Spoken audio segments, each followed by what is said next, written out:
ፕሮፐርቲ ታክስ ከፍል የነበረው 20 ምናምን ሺህ 30 ምናምን ሺህ አሁን በሚሊዮን ደረጃ ስትጠየቅ በ2 በ3 ሚሊዮን ስትጠየቅ በዱቄት ወተት ውስጥ ተደብቆ የሚመጣ ቾኮሌት የሚመጣ አለ በሩዝ እዛ ውስጥ የሚገባው እዛ ውስጥ ገብቶ የሚመጣው ዕቃ በጣም አደገኛ የሆነ እጽ ነው። እንግዲህ ሙዚቃ ስራውን አቅርቦ ዛሬ መመለስ ነበረበትና ሲመለስ ኤርፖርት ውስጥ ነው እንግዲህ ምንድነው ውሃ ያረጠበው ሴራሚክ የለም ሲቪፓ የሆነ ነገር በጣም የሚያዳልጥ በቃ ኤርፖርት ውስጥ ነው እንግዲህ የወደቀው። ሰላም ጤና ይስጥልን የክስተት ሚዲያ ተከታታዮች፣ ዛሬ እንደተለመደው 3 አዳዲስና አስገራሚ ጉዳዮችን ይዘን ተከስተናል። አክባሪዎቻችን እናንተ ደግሞ ላይክ እና ኮሜንት በማድረግ አበረታቱን። ለቻናሉ አዲስ ከሆናችሁ ደግሞ ሳብስክራይብ ማድረግ እንዳይረሳ።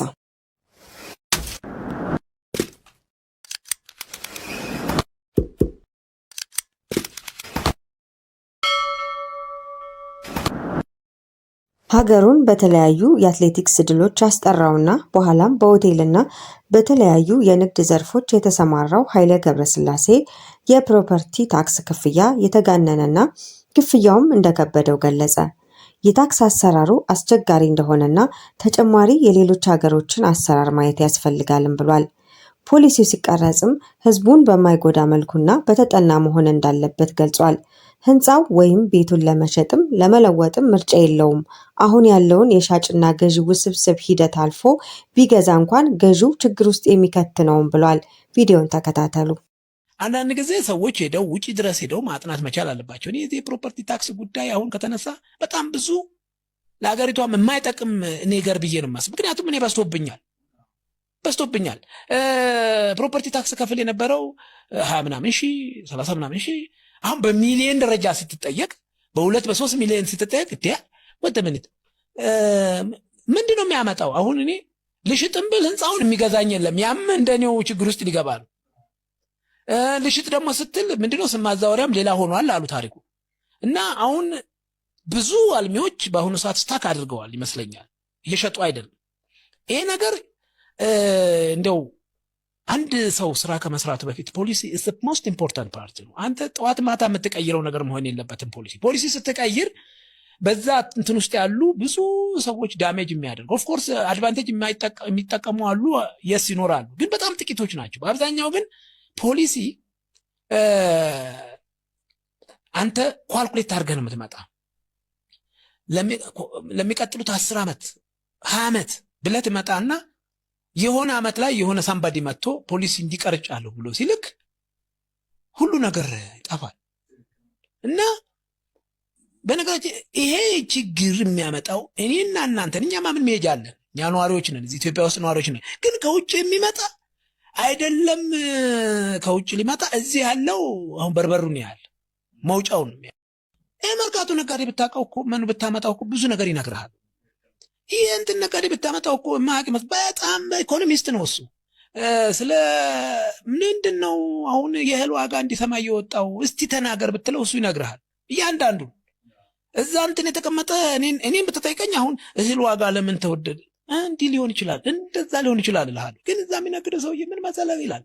ዱባይ በተለያየ መንገድ ወደ ኢትዮጵያ አደገኛ እጾች እየገቡ ነው ያለን እዚሁ ማህበራዊ ሚዲያ ላይ የምናውቀው ኃይሉ በረካ ነው። ይህንን ካለ በኋላ ታዲያ አንዳንዶች ጉዳዩን የማይመስል ነው፣ የዱባይን ከባድ ፍተሻ አልፎ ኢትዮጵያ እንዴት ይገባል ያሉ ግለሰቦች ቁጥራቸው ቀላል አይደለም። ቀሪዎቹ ደግሞ መረጃ አይናቅም አይደነቅም፣ ስለዚህ ተጨማሪ ምርመራና እዛ አካባቢ ትኩረት ማድረግ ያስፈልጋል ያሉም አሉ። እኛም ለውድ ተመልካቾቻችን ቪዲዮውን እንጋብዛለን።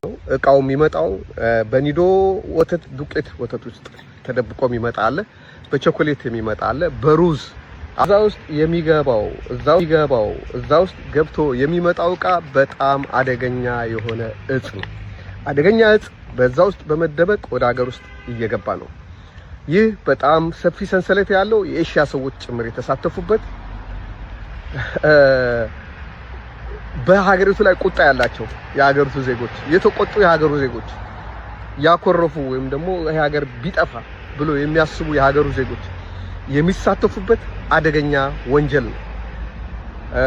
እዛ ዱባይ ሆነው የሚያሳልጡትና የሚልኩት የራሳችን ሀገር ዜጎች ናቸው። ግን ዋና የንብረቱ ባለቤቶች ደግሞ የኤሻና የሌሎች ሀገር ሰዎች ናቸው። ይህ ገብቶ አገራችን ውስጥ አደንዛዥ እጽ በከፍተኛ ሁኔታ እየተቸበቸበ ነው። በአንድ በኩል ሲዘጋ በሌላ በኩል እንደሚከፈት እንደዚህ አይነት ህገወጥ ነገሮች የተለመደ ነው። ግን የሀገሪቱ የጸጥታ ክፍል ይህን ነገር አላወቀም ወይ ነው? የሀገሪቱ ደህንነት፣ የሀገር ውስጥ ደህንነት ይህን ነገር አያውቅም ወይ? ምክንያቱም እኔ ካወቅኩ እንዴት እነሱ አያውቁ? ታዋቂው ድምፃዊ ጎሳዬ ተስፋዬ አደጋ ደረሰበት። በለንደን ከሌላዋ ድምፃዊት ራሄል ጌቱ ጋር የነበረውን ኮንሰርት ጨርሶ ወደ ሀገሩ ለመመለስ ከነበረበት ኤርፖርት ውሃ ዳልጦት ወድቆ ለሕክምና ሆስፒታል እንደገባ በወዳጁ በሰይፉ ፋንታሁን በኩል ሰምተናል። የቷልክ ሰይፍሻ? እንደምን ዋላችሁ? ሰላም ነው ወይ? ሁሉ ነገር አማን ነው? ሁሉ አማን፣ ፈጣሪ የተመሰገነ ይሁን። ጎስሽ እንግዲህ የሙዚቃ ዝግጅቱን ሊያቀርብ በሄደበት ሲመለስ አመም አድርጎት ተመለሰ የሚል መረጃ ማህበራዊ ሚዲያ ላይ በስፋት እያየን ነበርና ምንድነው? ምን ተፈጠረ?